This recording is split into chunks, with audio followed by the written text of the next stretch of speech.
சனி பகவானின் பார்வை ஏன் ஆபத்தானது? சனி பகவானுக்கு சனி ஒரு வரம், சாபம் இரண்டுமே இருந்தது. அவர் யாரை நேராக பார்த்தாலும் அவர்களுக்கு உடனே துன்பம், தடைகள், இழப்பு.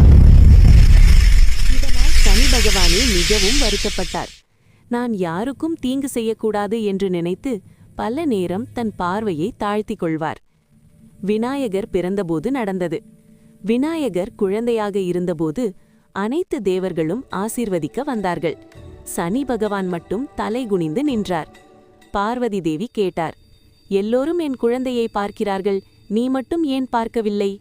சனி சொன்னார், அம்மா, என் பார்வை விழுந்தால் குழந்தைக்கு ஆபத்து வரும். பார்வதி நம்பாமல், என் மகனுக்கு ஒன்றும் ஆகாது, நீ பார்த்தே ஆக வேண்டும் என்று வற்புறுத்தினார். சனி பகவான் சிறிது நேரம் பார்த்தவுடனே விநாயகரின் தலை துண்டிக்கப்பட்டது. பின்னர் சிவபெருமான் யானை தலையை வைத்து விநாயகரை உயிர்ப்பித்தார். அதற்கு பிறகு நடந்ததென்ன?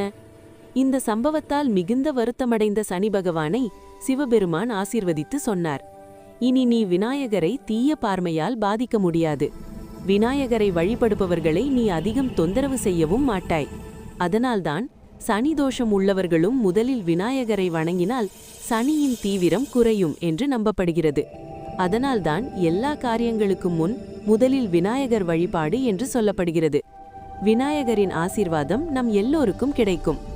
ஒரு லைக், சப்ஸ்கிரைப் செய்யுங்கள்.